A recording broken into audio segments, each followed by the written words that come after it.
Arise, minions, and batten down the hatches as we leave behind the safety of the Humblewood and sail down the Talongrip coast to the blood-soaked waters of the Bay of Baluch. Join us in this coastal trade port of the Serpent Domain as we begin to assemble our would-be pirate crew for this brand new D&D 5e podcast, Dark Fortunes. Arise, minions, and welcome to this unMadeGaming production. My name is Mike, and I'll be playing Mimir Elderbrand, a level 1 Corvum Bard. Hi, my name is Johnny. I'm the Dungeon Master. Welcome to the Dark Fortunes podcast. The Brew. The area in the Brother, part of the Vices is a district. Where you find yourself is where everyone goes for a drink, for food, for frivolity that does not involve anything other illicit or, expressive. You go there to sleep, to rest, to recuperate. You go there if you are a guest, a passenger, a traveler through the city. And as we've opened, we find you stepping up to the door, which basically is a couple of swinging doors into the high noon. You take in the street outside. It's busy. The folk are going about their business. As you kind of take in one last look around, you can see that the sons, the sworn guardians of the Brother, are patrolling the streets as business and commerce for the various inns and taverns and ale houses continue on. You hear music, you hear sound, you hear laughter, you hear fights, you hear anger. All is sort of the score, the symphony of the Brew. And as you have one last lingering look at the street setting, your eyes kind of glance across the street as you see an incredibly large, what looks to be pole, and your eyes kind of follow it up 50, 60, 70 feet up in the air, and you see what is known as a sun's nest. There, perched up there at the top, you see a couple of different individuals. One, a raptor, specifically watching, eyes kind of keeping in the street, perched over, kind of looking down. And then you see a servan just sort of standing back and behind, and as you're watching, another son walks up. This time a Gerbine steps up towards the tower itself. A rope drops. And as that rope drops, the Gerbine jumps up and grabs for it and is immediately yanked forward and pulled up by the Servan as he is pulled up to take his part in the watch over the area that is known as the Brew. Laughter and song comes from inside the high noon and draws you in. I'm no stranger to the criminal element, as it were. Would I know that this is like some kind of police equivalent here? Is this like a guard? Is this like are they perched up there to be a watchful eye to like stop citizens from crime and that kind of thing?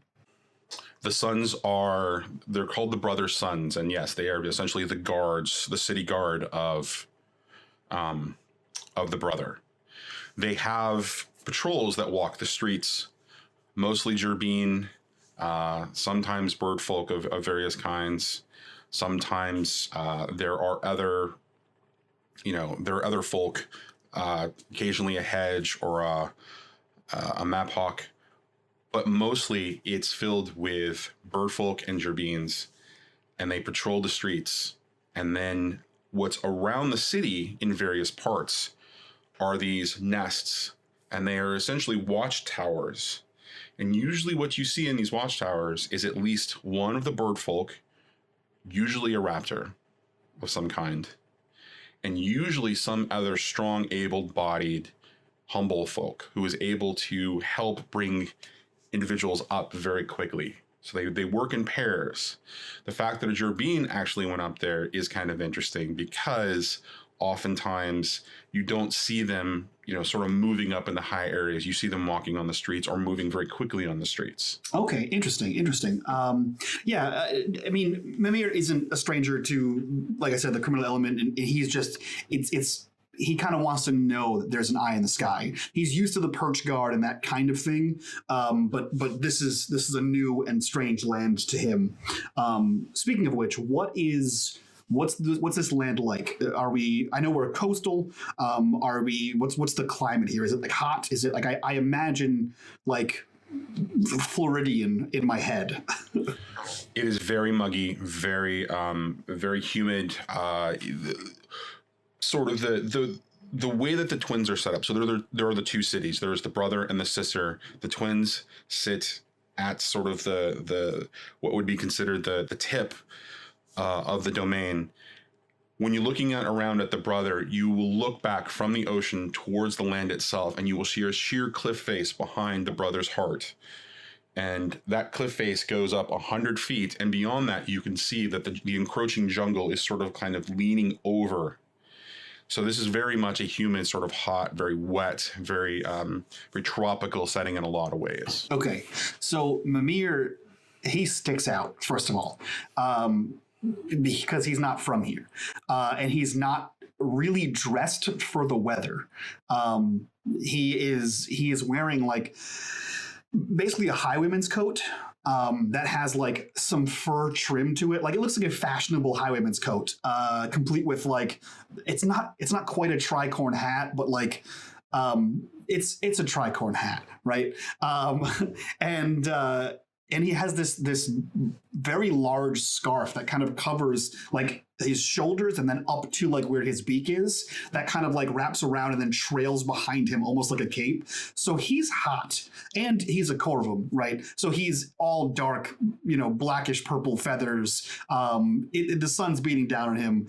So walking into this place, he's going to remove this red scarf from around his neck and just sort of kind of he starts to like ball it up, and then he realizes that like this is a new place to be, and fashion matters no matter where you go. So he kind of ties it around his waist like a sash that kind of trails almost to the ground, but not quite enough to get dirty, just to continue having that bit of flair on his otherwise dark clothing. And then he kind of pushes the two doors open and sort of saddles in to see the scene that is this tavern. What greets you as you step inside is this cacophony of smells and sounds. You are overwhelmed with song, a shanty coming from off to the side. It looks like a table is carrying a tune that a bard is helping them sort of sing. It's a relatively new tune to you. You recognize the melody, you just don't know the words. And they appear to be singing about somebody known as the Briny Bulldog. And so as you're kind of taking in that and you're hearing the laughter and the angered, sort of shouts coming from another table, and, the interaction between a server and the barkeep behind sort of the tavern bar, you are then assaulted with the smells. You have the smell of salt and brine and the sea and the tropics and the ocean mixed with the smell of sweat and dirt and toil. You've definitely found yourself in what is more what would be considered a local sort of working class bar, for the most part. The sailors in the corner, or the table in the corner, is a group of sailors, but they are clearly local sailors, and they are carrying on with this particular bard, and they are singing, but this is very much a locals place. Nobody takes you in immediately, but you also don't feel anything very welcoming or inviting in that particular situation. So as you're stepping in and you're getting all of this, the smell of ale and the smell of food and the smell of wine and the smell of smoke, as somebody, there are various individuals taking on, they're smoking various types of tobacco and other types of leaves. The lack of welcoming atmosphere and the lack of any real attention on Mimir doesn't sit well. You know, after all, he may be a traveling, let's call him a salesman, but at his heart of hearts, he's a bard and a purveyor of information. And this is a new place, and this is a new song to add to his collection. So he, despite being here for a business meeting of sorts, he wants to join in this kind of revelry. He wears all black and a red sash for a reason, right? It's to stand out, and he's going to look around and see if there are any spare instruments just kind of lying about. I assume in like a shanty area, right? There has to be, or a place where you're singing shanty tunes at a minimum. There has to be these like, you know, miscellaneous, you know, tambourines and whatever hanging about. And so he wants to scope the area and attempt to find preferably something loud and that will get him noticed in the you know, the vein of like a concertina, perhaps. You know, classic seaworthy instrument.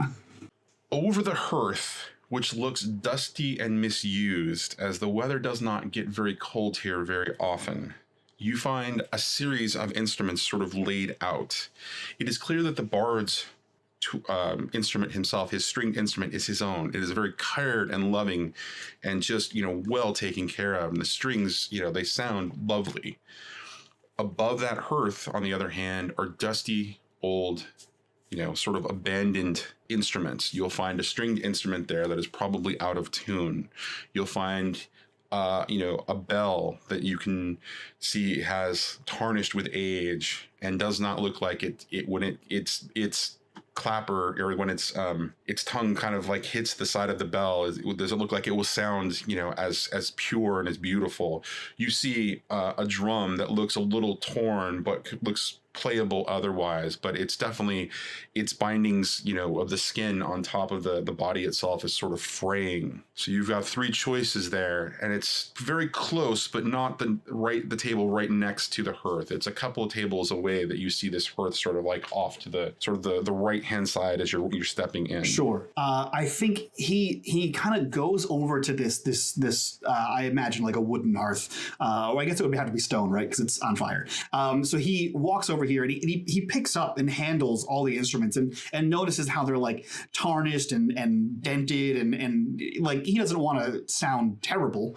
He knows he's not going to sound good. He doesn't know the song. He's just playing it by ear. He has a handful of instruments. They just don't seem to match what is happening here. But at a minimum, they'll all sound better than what's represented here on this hearth. So he kind of like picks each one up and like gives it a good once over before putting it back down and moving on to the next one, and realizing that all of these are essentially trash.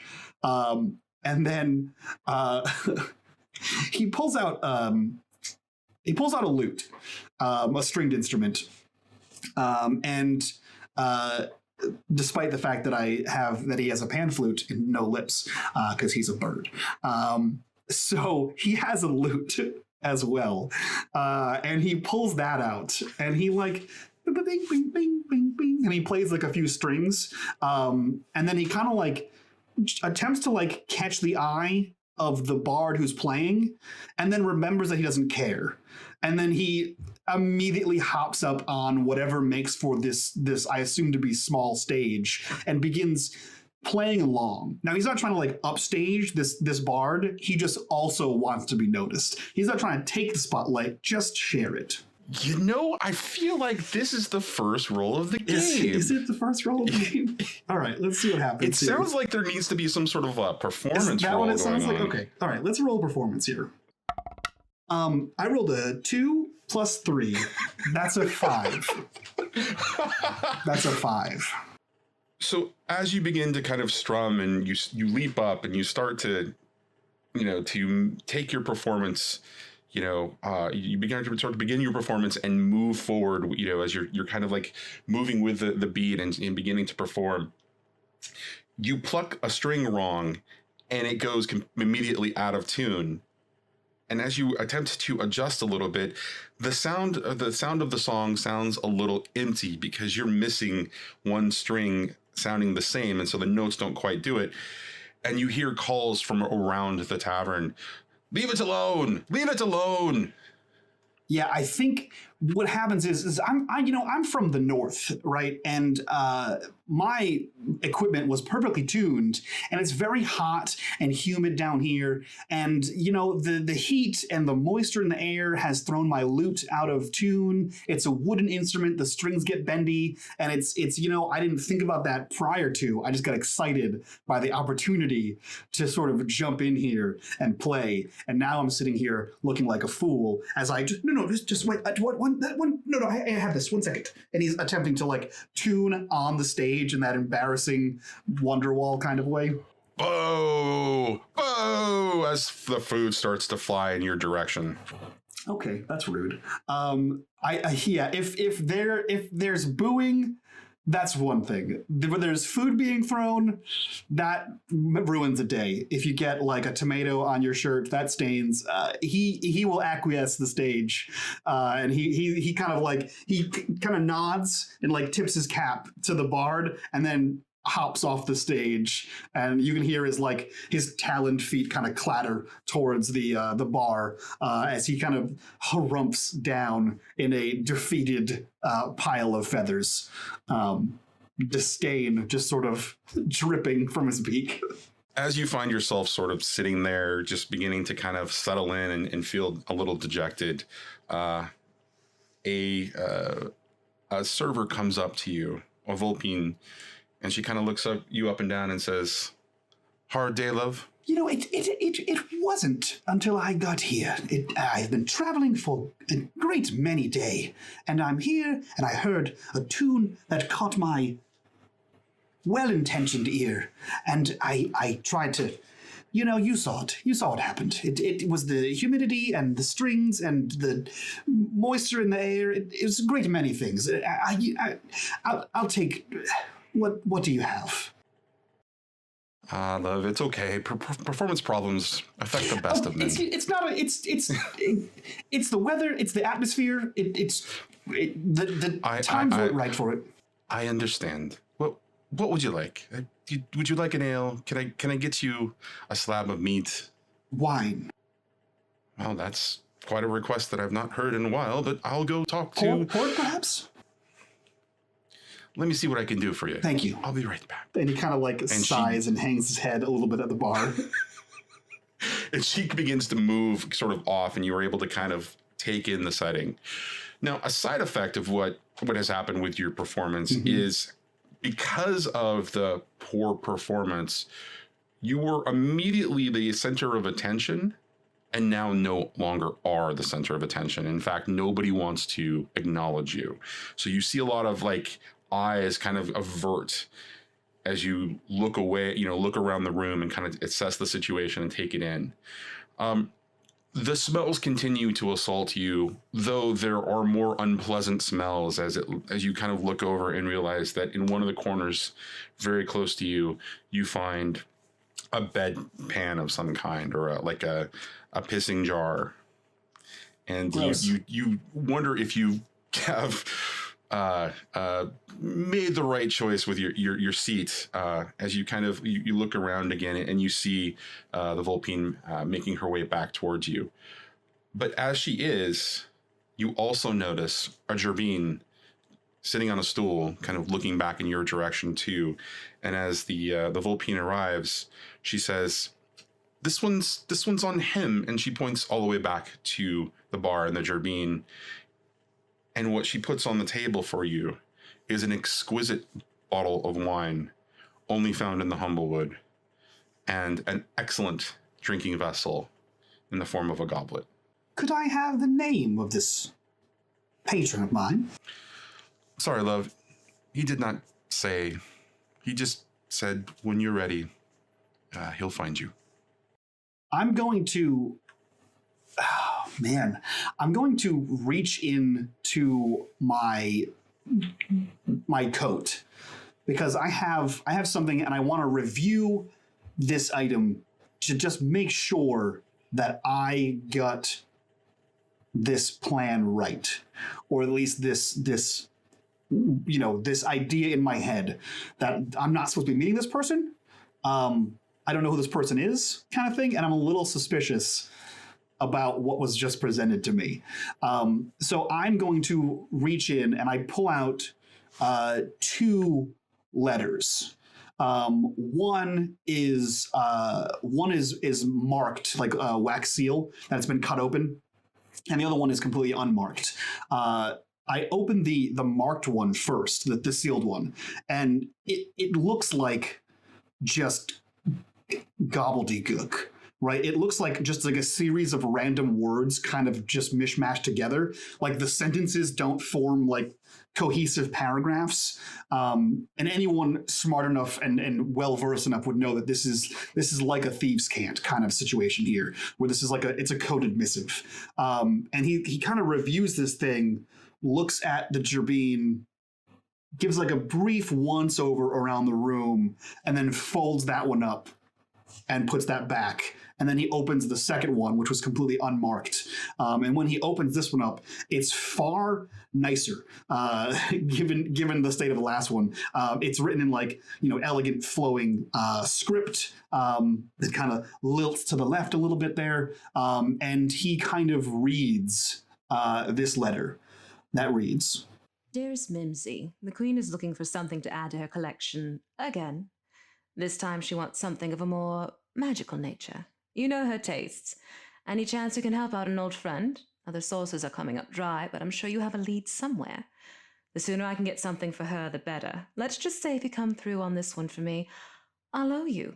Your ace's love, SM. He looks at this for like a good hard minute and then looks back to the gerbine and realizes that there was no mention of a gerbine in that letter either. And he closes that one up and tucks it back in his coat, and then kind of hesitantly takes the bottle, pours it in the goblet, and just sort of looks to the gerbine and raises his glass and sips off this drink. Not sure who this patron is or why he would buy what for all accounts just represented a terrible musician, a very fine vintage of wine. And he just kind of sits there and waits. So as you take the sip of the wine, it is absolutely exquisite. It is exactly what you expect from this vintage of Alderwood wine, or Alderheart wine. It is perfectly set with highlights and notes.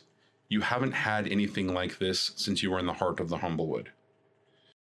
As you were consuming this, that element of doubt and fear that plays in your head, is it poisoned, begins to subside very quickly as you realize that no, you're not about to die. No, you're not strangled in death. No, there's nothing seizing your throat or causing you to have violent reactions. It's just an excellent bottle of wine. As you finish taking that first sip, and you kind of sit there and you place your glass down, your goblet down, you look around and you realize that the gerbine is gone. That's very suspect, and I don't like it, if I'm being quite honest with you. Now, I know I was suspicious before and didn't quite stare and observe this guy. Was there anything noticeable about him that like just would have caught my eye, other than the fact that he was a gerbine, probably in local garb? Did anything stick out about this person? He carried a mean sword and dressed flamboyantly. But from what you know about the gerbine around the Razorbeak Bay and around the Gulf, this is very common. They're very flamboyant, more so than they are even in the Humblewood and along the Talongrip coast. Okay. And the sword was just like a wicked-looking sword, right? It didn't have like any unique, at least from what I saw, I assume it was in its scabbard, right? But it didn't have like any unique identifier to it. It was a sheathed rapier, although at the end, on the hilt, at the bottom, what you could see visible was quite a beautiful red jewel, placed perfectly on, sort of on the bottom of the hilt. Much like a beloved diminutive character, I Mimir, me too, drink and know things. And do I know anything? Have I ever heard of perhaps a Gerbine with this ruby sword, or have there been any legends or stories or anything that would, denote this person as someone of significance? Like that kind of stands out, right? Yeah, I think the best thing that really happens here, or that really can happen here, is I need you to give me a history check. Great. I am trained in history, so let's see here. Fantastic. 14 plus 4, 18. You know of a great swordsman who travels as a mercenary around the Razorbeak Bay. Originally called his home in Den, but now finds himself traveling as a mercenary among the Razorbeak Bay, out toward the free cities of the Paw. He travels all around, essentially, the Gulf of Peluche. Now, the Kingdom of Den, that sticks out in my head. What is the Kingdom of Den? The Kingdom of Den, if Razorbeak Bay is an incredibly long, tens of miles across bay on the western coast, or what would be the eastern coast of, it's on the western side of the Gulf of Peluche. It's on the eastern coast. It runs generally north-south and starts in Den as sort of like this clump and kind of slides as more smooth to a tip, which is where we find ourselves in the domain in the city of the Twins. Specifically, it ends right where the Brother begins as a city. Now, Den is a kingdom at the northern tip of Razorbeak Bay. It is generally considered a place of good, and there is a high court. There is a monarchy with a king. You would generally believe that good decorum and morals all around from this particular place. It's sort of like the shining beacon and an otherwise, realm of scum and villainy. Sure. Okay, cool. So he's a well-to-do swordsman from Den who is now a mercenary. Interesting. I will take, granted I don't know that that's him, but I will take note of this information, that he is now aware of me and has bought me a drink, and possibly I owe that man a favor. By the way, the name that he goes by is the Dirk. The Dirk, as in like the blade, the tiniest blade. Yes. Great. A tiny blade for a tiny mouse. Okay, cool. Yeah, I think I'm a little remiss that he vanished so quickly. I kind of take a once over and realize that I don't see my Vulpine friend anywhere near me, and I don't entirely know who I'm meeting here, other than that I'm meeting a Corvum. So I kind of give like a brief glance around, just enough to make it look like I'm looking for someone, right? So if someone were looking at me, they'd know that I'm like looking. And then I kind of return to the wine at hand, because there's a whole bottle here and only one me. And turns out it was free. And if it's free, it's for me. So I just continue to drink this wine until either I get too drunk to care what happens, or something of relevance happens to Mimir. The first bottle goes very quickly. And your server, your Vulpine server, comes up and she says, "Well, love, there's 2 more, but I'm supposed to only give them to you one at a time. I was a little surprised at the first one going so quickly, so I'll bring the second one, but would you like some food?" I'm sorry. Did you say there were 2 more bottles? Yes, your benefactor was quite specific. He'd like you to wait here and to enjoy yourself and relax, because he can imagine that you've had an incredibly long journey. And you have no idea who that man was? Sorry, love. I see, folk come in and out, day in, day out. Sometimes they're local folk. Sometimes they're folk from around the bay and around the Gulf. This tends to be a locals sort of establishment, but we often get those who are seeking a little bit of local spice of life, flair, a fight. Might I ask, how much does one of these bottles usually cost? Wow. I'm generally not supposed to say. I'm just curious, between you and I. Give me a persuasion check. Sure. 10 plus 5, 15.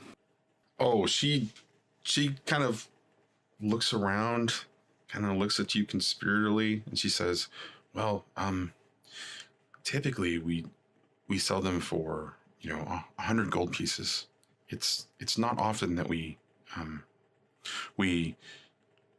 sell them because it's a pretty high fare, and usually it's only for, those who work inside of the brain. When they decide to come here and frequent with us, regular folk.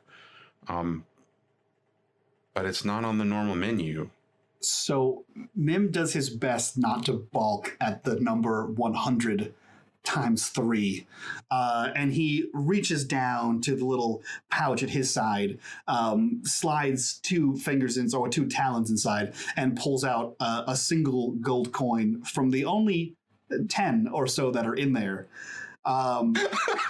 And he places it on the counter, like talon down on it, and sort of scrapes it across the counter towards her. And then in a sly, vaguely flirtatious kind of wink, he releases his claw, or his talon from this coin and says, I'm sorry, dear, the brain? I'm from out of town. Please indulge me, please. Quick as she can, she looks around towards the barkeep and looks back, snatches the coin and slips it into her apron. And you can see that her tail wishes a little bit, as if excited. And she looks back around again, and she realizes that she hasn't been seen. She says, well, the brain is...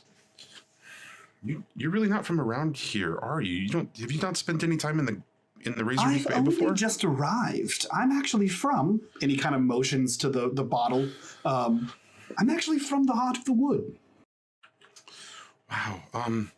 So here in the domain, we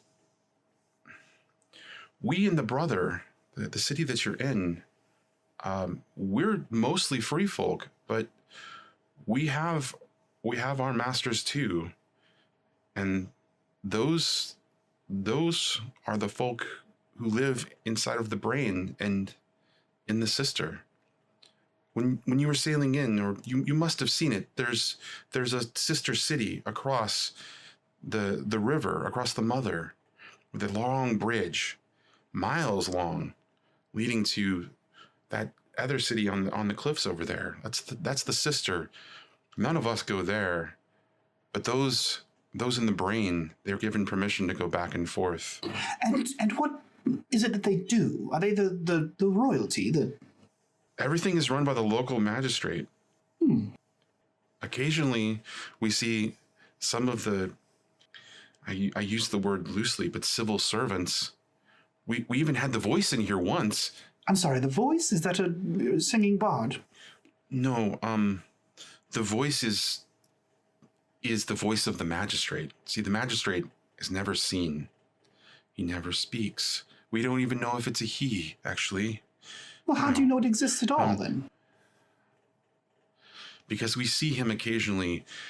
He will stand on the walls that surround the brain, the brother's brain, and he will occasionally... Well, no, I'm sorry. I keep referring... They will occasionally walk along the parapets at the top, taking in the city, and you will know him by the headpiece that he wears. Oh? What kind of headpiece does he wear? It is golden, and it glimmers in the sun, and it is oddly shaped. It is whispered that it is one of the Sandfolk's gods that this shape represents. It's haunting, and it has big flared flesh off to the side with sharp fangs on the front and ruby red eyes. It's frightening to take it in. I dare not go near the brain for fear of seeing his gaze upon me. And just to clarify, they do what? They pass the laws. Is that what I'm to assume here? They pass the laws. They manage the brothers, or sorry, the sons. The sons are their guardians. They are their children. They're enforcers. This truly is a strange and wondrous land that you live in. And you say to avoid this brain. If at all possible, there are folk who go into the brain, go behind its gates, behind its large walls, and never return. I'm so intrigued. How does one become one of those? How do you get in there? You are chosen. You do not choose. Chosen? Interesting. How does one get chosen? And you can see, like, Mimir's demeanor had gone from, like, sullen, performance anxiety, terrible bard to, like, now he's amped up. Like, this is more, like, this is what he wants. Like, story and legend and lore. This is his bread and butter. And he's like, excited. He's, like, leaning over the bar now. He's talking a little bit more quickly. There's, like, a smile to his beak. And he's very interested in what this Vulpin has to say about this brain. She leans in. She says, my brother was chosen, but he was chosen as a child. I don't know much else beyond that. One night they came, they took him. That was 10 years ago. My family still lives in the hand where he was stolen from. You say stolen as if this is not a great honor. Some believe it is an honor. Some enjoy the idea of their children being put into service. Interesting. Well, you have brought me a great vintage of wine. Had 3 bottles. Too many. That's fine. I can hold my own.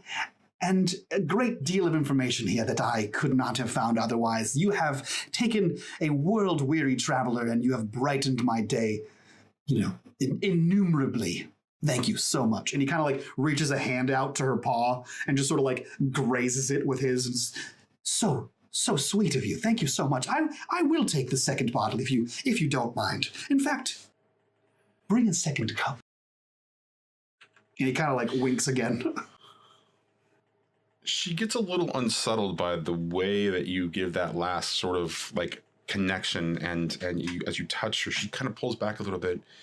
She kind of looks at you and she kind of looks around, and you can see that her tail is stock still. She is frightened. And she kind of says, "Yes, sir." And she turns and moves back towards the bar. Time passes. The second bottle comes. 2 cups sit in front of you, but no one else appears. I pour into my own, the fancy goblet, and then I pour a glass into what I had envisioned as her goblet to share more tales with, and sort of slide it to the other side of the bar. And then even though I realize moments into this that she's not coming back for this drink, I just leave that there and just continue to pull from my glass until that one's empty. For the majority of the time, she avoids you. She watches the table itself and the bottle as the level of wine drops in the bottle itself. But she never tries to make eye contact or check in with you otherwise. And so as that second bottle drains, she comes back and she says, and she's looking down this time. She's very, very sort of scared and, not making eye contact. She looks down and she says, do you want the third? And you see her glance up and down at you, just like really quickly checking in to see how you're reacting, but not really trying to engage with you or make contact otherwise. My dear, what's wrong? It seems your demeanor has changed entirely. What has happened? Is there a brigand about? Is there someone who's besmirched your honor in some way? Completely oblivious to the fact that it's him. No, I need to get back to my work. And she looks at you full in the face. I've had many other customers here. And as you kind of look around, like the establishment is starting to clear out a little bit as it gets dark. But all these tables that are beginning to empty. I have so much work to do. I have to clean before the night crowd comes in.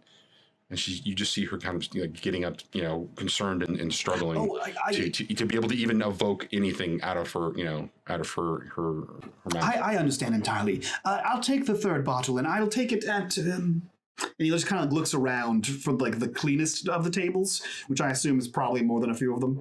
I'll take it there, and he stands, leaving the second goblet there still, and walks over to that table to have like a more centrally located spot in this tavern.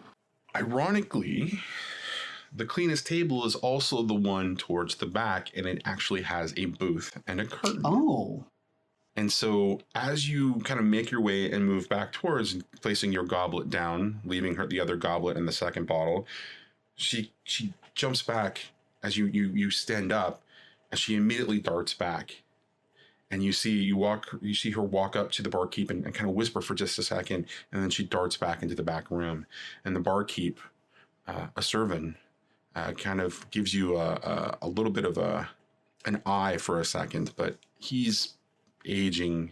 He's tired. He doesn't seem like he could, be a threat to you, but he's definitely beginning to assess you as somebody who might be a little challenging in his establishment. Yeah, and Mimir, who is completely oblivious to the fact that he is equal parts charming, equal parts creepy, he just sort of like raises his hand and waves and smiles like he has no idea what's going on, because truth be told, he doesn't.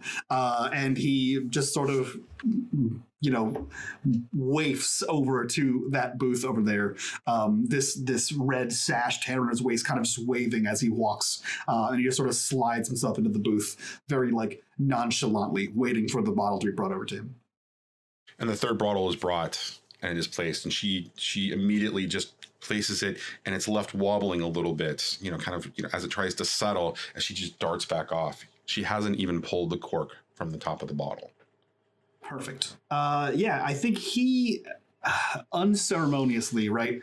He just sort of takes a talon on his finger and just sort of like wedges it into the cork and then pops it out of there, and then realizes that he left the goblet on the table, or on the bar rather, and that going back to get it at this point is it's just not the best of looks. He's 2 bottles of wine down, and so he just looks around at the emptying room and just sort of presses the bottle to his beak and just sort of takes a draw from this fancy wine bottle straight from the bottle. So when you sit into this booth, it's sort of like a round booth. It's towards the back. It's got a curve to it, but it does have the 2 sides that sort of end at the booth, and then there's the sort of the curtained area. As you're sitting in this booth, where do you take position in it? Do you like take one side, or do you sit all the way towards the back? No, Mimir is he's anything but subtle.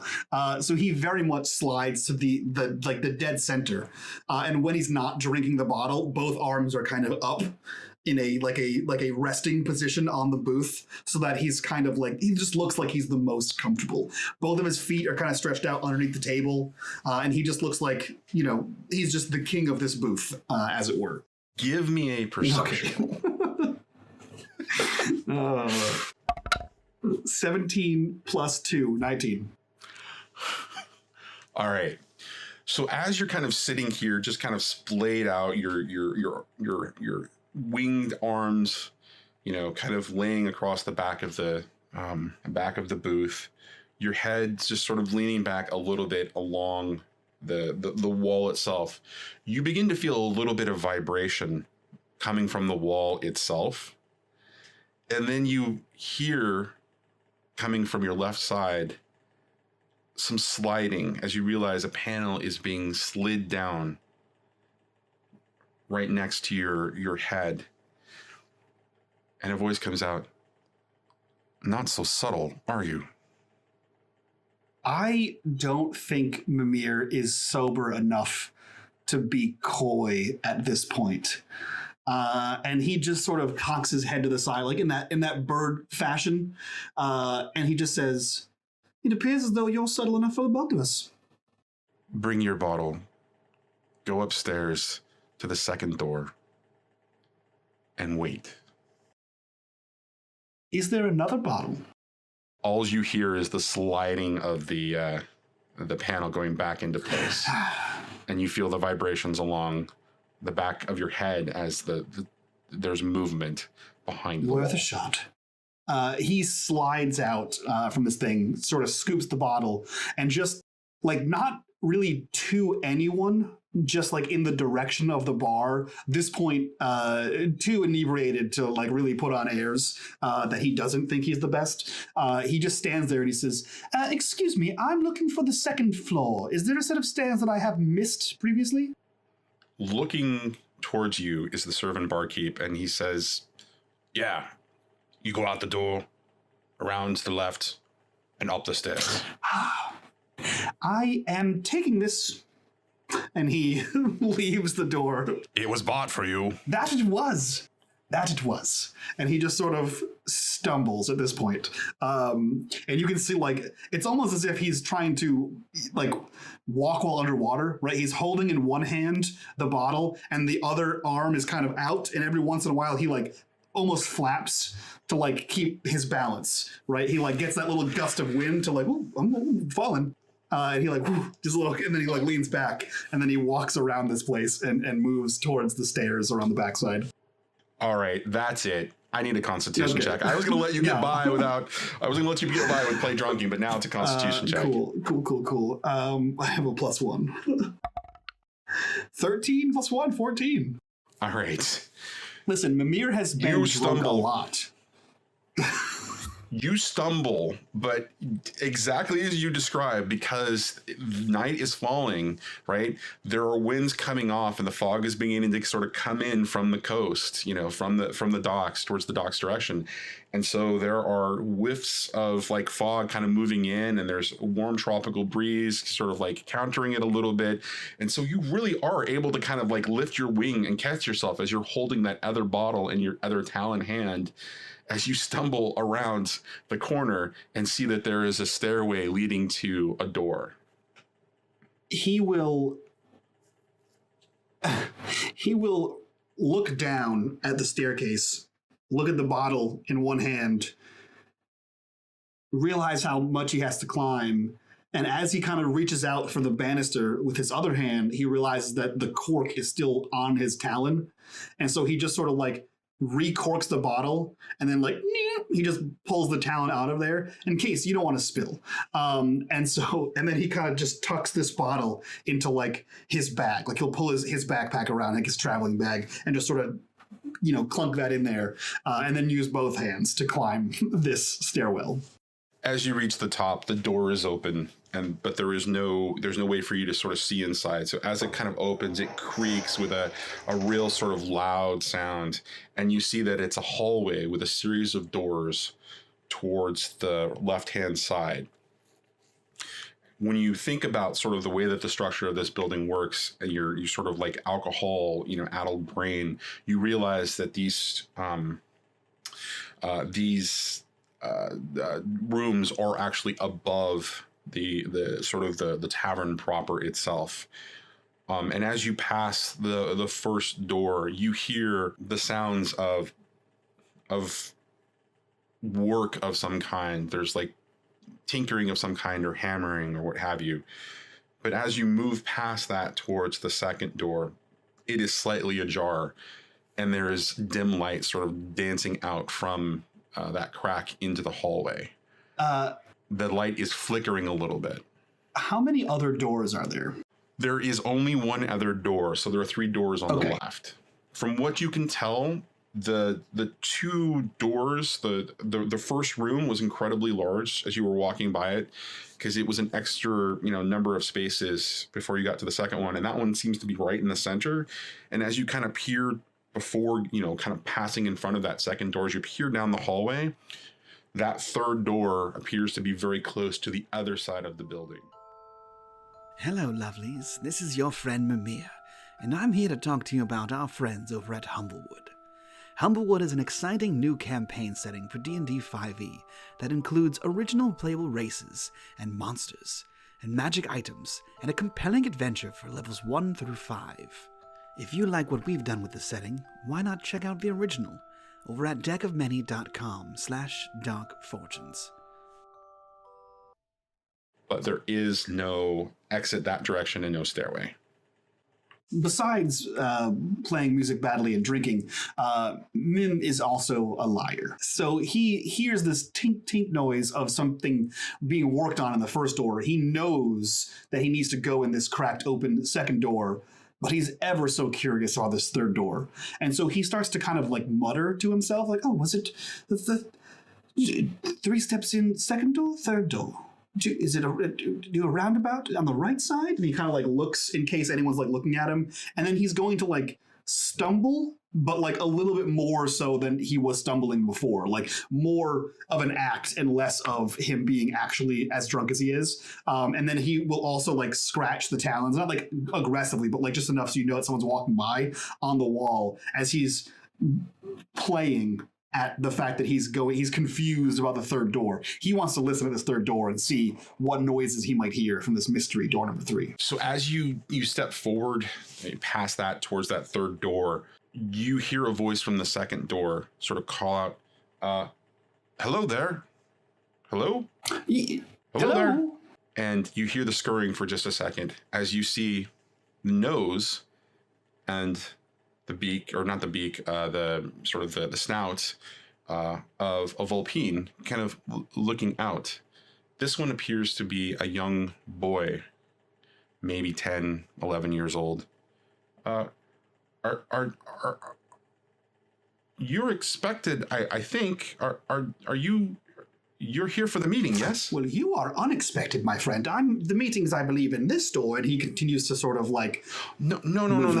You have the bottle. You have the feathers that was described to me. No, you need to come in here. I do have feathers, but how is that? How is that important? Are you insinuating that because I am some kind of Corvum that I am some kind of shady dealer, and the entire time he's still? Oh, no. I'm sorry. I mean no offense. I was just asked to make sure that you came in here. Oh. I not this one. No, the instructions were that you were supposed to go to door number 2. Isn't that right? I'll be honest. I have just finished bottle number 2, and I wasn't sure if it was bottle number 2, door number 3, or start bottle number 3, go to door number 2. It all seems to blend together at one point. You'll understand one day when you're bigger than a kit. So it is in fact door number 2 and not this one here. No. You need to come in here. Absolutely. That's exactly what you need to come in here. It's okay. Should I check? I'm really and he like positive. has his hand on the handle. Is 100%. Yes, absolutely. Give me a perception check. Plus 2. 17 plus 2, 19. Behind this, you don't hear much of anything except what sound like muffled voices. Mm-hmm. One of them is speaking a little more clearly than the other one. The other one sounds as if it's gagged. Oh. He lets go of the handle and says, I'm sorry, what was your name? Tomlin. Tomlin. Such a good, upstanding, gentlemanly name. And you said it was door number 2, yes? Yes, it's back this way. And he's like, he reaches out, he tries to reach out for your hand in a childlike way, just completely innocent. No, you need to come back here. It's okay. He like gives him like one talon in an equally childlike way. Like when you give the kid one finger to hold on to with his tiny little hand. I'm sorry, I mistook door number 3. My bad. And he begins to walk back towards door number 2. And so as you step in through door number 2, as he kind of leads you, in that direction, you find yourself in a dimly lit room. There are a couple of lanterns that are a little bit hooded, so that they cast a warm glow on the room and not, harsh light. There appears to be a table in front of you, and there are a series of glasses and another bottle of wine. This one has no label on it whatsoever, so you weren't sure about the vintage or what it is. But the boy brings you in. Tomlin brings you in, and he says, I need you to see here. I have to actually go. I have to go and get my master, and he'll come. That's who you're supposed to hear to meet, right? You're here to deliver something. It's a package, right? I know that I'm not supposed to deliver anything to you. No. I'm not supposed to accept anything. You're expecting another. You're expecting another Corvum, right? I am expecting someone. Yes. Okay. Let me here. And he places you with your back toward the wall, facing the door. He's like, no, here. Do you want a glass? Here's a glass. Here's a glass for your drink. I'm so sorry. Here, you take that, and I'll be right back. I'm just going to be a moment. In the moment he leaves, Mim is taking like full stock of this room, right? Everything about this upstairs is shady as hell. He knows what a muffled, gagged voice sounds like for reasons. Come to your own conclusions.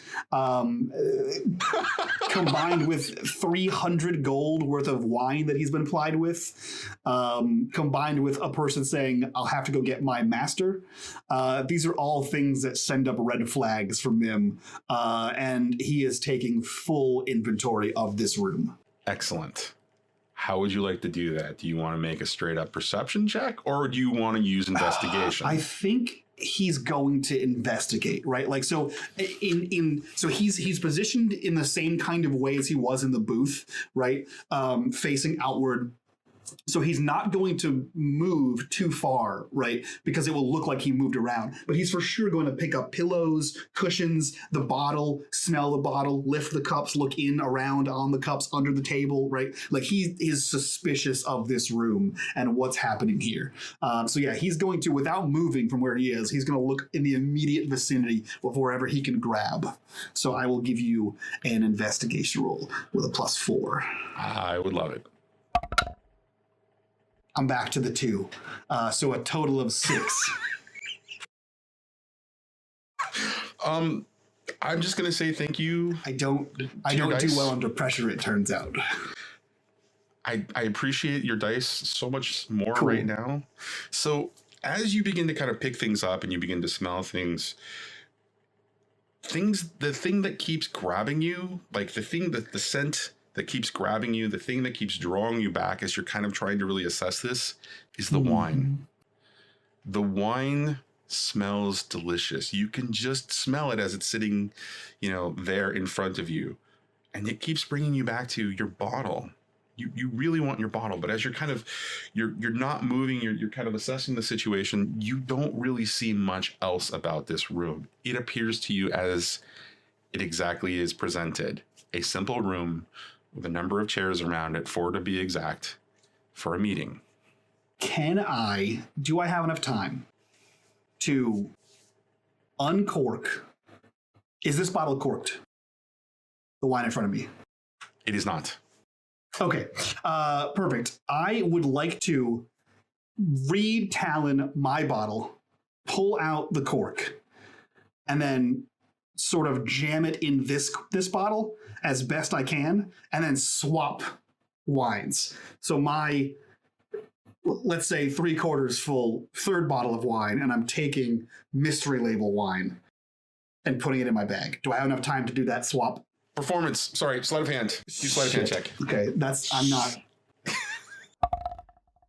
I rolled a 2 again. +1 is a 3. Your finger kind of, your talon kind of like tries to get the cork.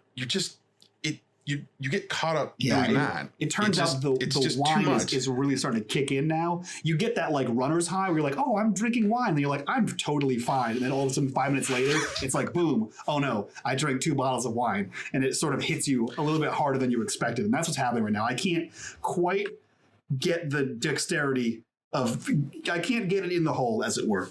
And so I sit attempting my best as I assume they walk in.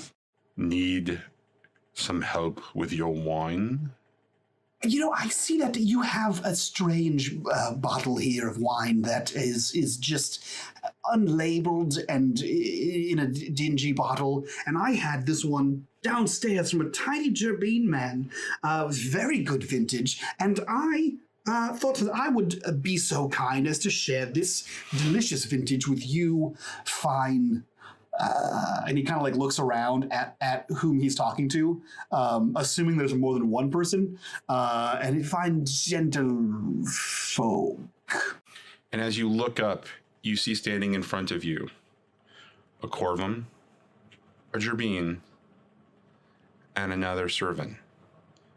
Behind, peeking around the servant, is Tomlin, kind of looking at you. I left him here and told him to pour his wine.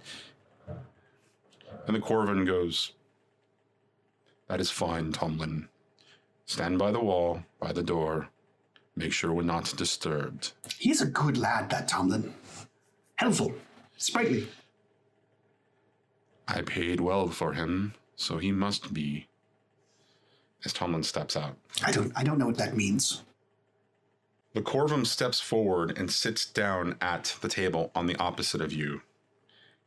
He reaches over and says, "May I take your wine and pour it for you?" Yes, and he hands him the nice bottle. The Corvum uncorks it with his talons gently, puts the cork on the ground, reaches over for your glass in front of you, and pours it gently, very methodically, very, very measured, and slides it back over to you full. "I don't want to spill a drop." As you take in the Gerbine and the servant behind him, both of them have flanked to opposite sides of the room in corners and are just kind of taking in the situation. As you look at the Gerbine, you realize it's the dirk. You can see his hilt jeweled. So knowing him and knowing that he has a reputation, he does like make eye contact as soberly as he possibly can at this stage of inebriation. It looks to him and says, "It's a great honor to accept a drink from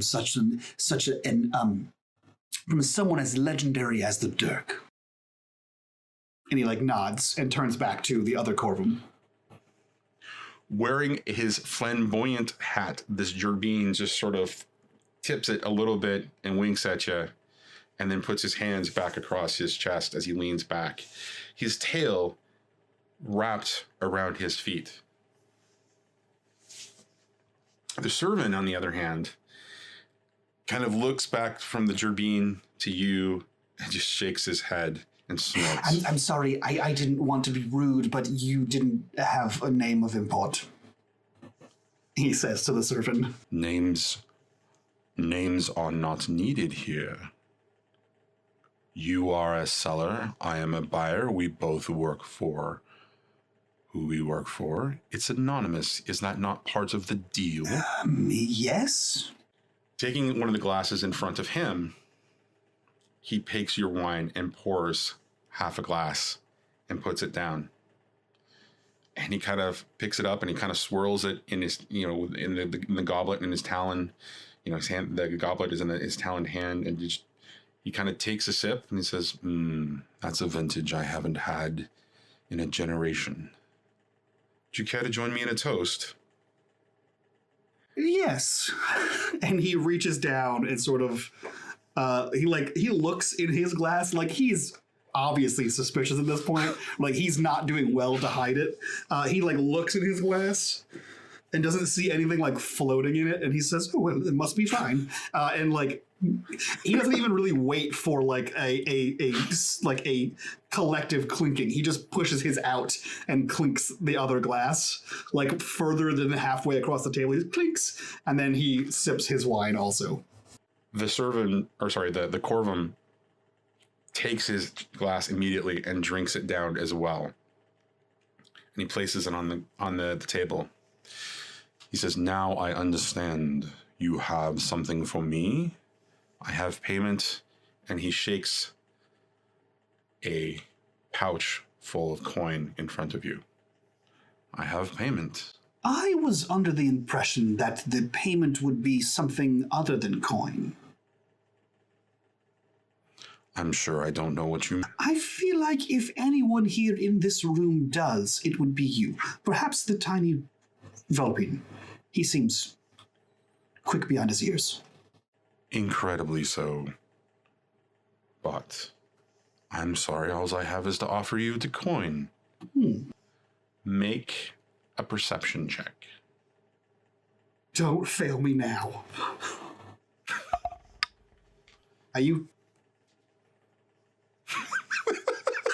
That's a 2. That's a 2 plus 2 is a 4. I don't like this game, and I don't like this person.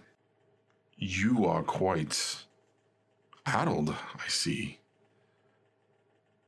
It's okay, it's a joke.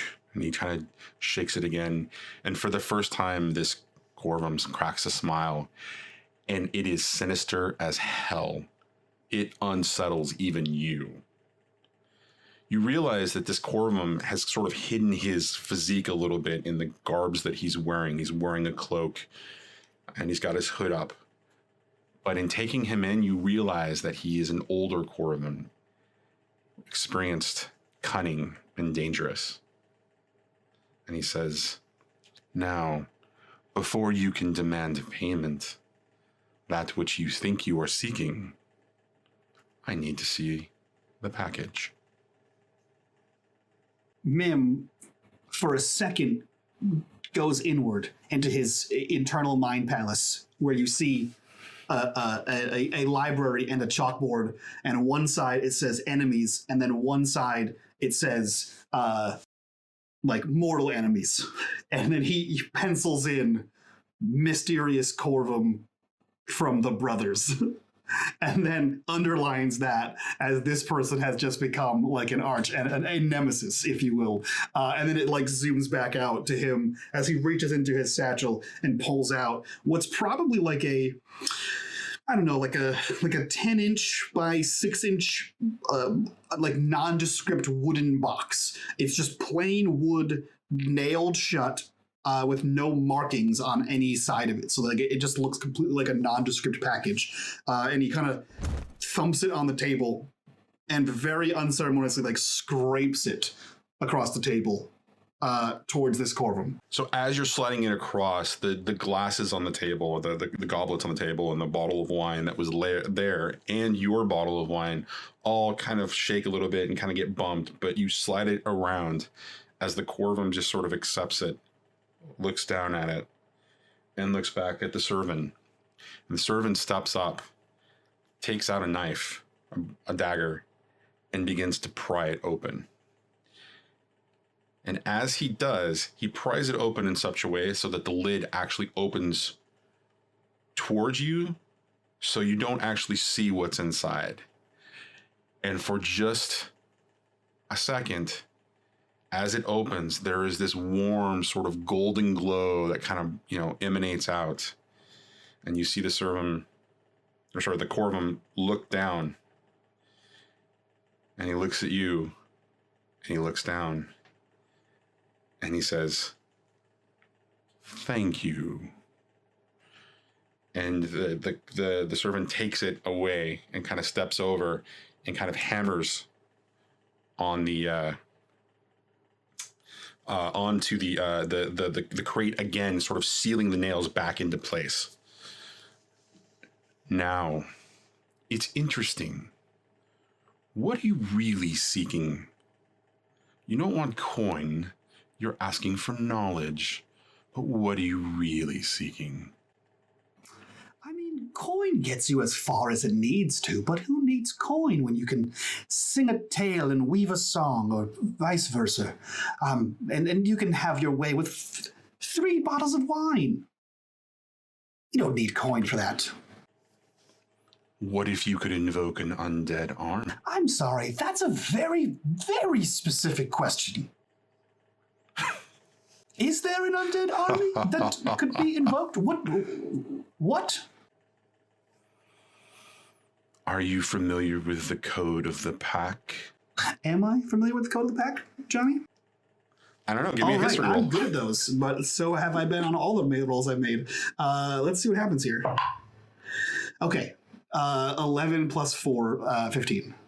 That was a 2. I was going to lose my mind. You are aware of the code of the pack. This is not an uncommon tale that is sung or told. The difference is it is not told in one piece. It is told in chunks. When you walked in to this particular establishment, the High Noon, when you walked in the door, there was a sea shanty being sung about the briny bulldog. The code of the pack, or the code of the pack, is the tomb, the book that was assembled, that was representative of the pirate code for the original sort of pack that was assembled as the pirates uniting together and then becoming under one sort of flag and under one sail.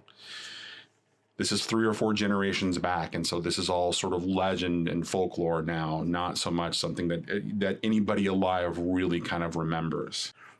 Mim is not going to play that game, the no one remembers game, and he the code. You mean the pirate's code? Of course, everyone knows that old tale. It's a common bedtime story among children. Within its pages, you will find the ability to do that which I have talked about. You will find an undead army at your bequest. And you have the book? Oh, no. Of course not. But I can tell you where you can find it. Oh, will color me intrigued. I can tell you who can take you there. Do go on. Give me a constitution check. Shit. Fuck. That's a 2. That's a 2 plus 1 is a 3. So as he starts to just kind of smile at you, you're starting to kind of shake a little bit. Not shake, but sort of sway a little bit. Your eyes are getting heavier. And he looks at you and he says, "Is the drink finally getting to you? Are you finally succumbing to sleep?" I haven't the foggiest idea of what you could be talking about. And the reason for the phrase "party like a rock star." Well, that's an interesting turn of phrase, but the information that you seek is definitely going to be yours. Mm-hmm. After I verify the validity of this item here. Until then, I hope you will be delighted to be my guest. As you begin to get even heavier and heavier, and your body begins to sort of just get to the point where you can't feel like you can do anything but lay down. And just the last things that you hear are, "Thank you, Tomlin." The suggestion of the sleeping draught in his goblet was a perfect tool. You'll be rewarded, boy. You'll find yourself well rewarded. And he kind of looks back at you and smiles as you pass out. I think like the last thing that Mim sees and does is you just see his like eyes close, and he starts to do that like sideways slump in the chair or in the couch, I guess at this point, and he just mutters, "Well-being," and then passes out. You don't understand, but you awake to a thump. It's a hollow sound, and then there's another one. What is this racket? Quiet down, please. I have the most egregious of headaches. What is this noise? As you start to say that, you realize that your mouth is gagged, and so as it comes out, but in measured sort of amounts. There's a third thump, and finally a crash, which forces your eyes open. As you kind of look over towards what you see as a door, and there, standing in the doorway, is Sionnach. And that's where we're going to end it. Dark Fortunes is an unMadeGaming production and a proud member of the Don't Split the Podcast network. If you'd like to learn more about the world of Dark Fortunes and get some behind-the-scenes looks, please go join us at Patreon at patreon.com/unMadeGaming. Thank you for joining us on this high seas adventure, and we'll see you next time on Dark Fortunes.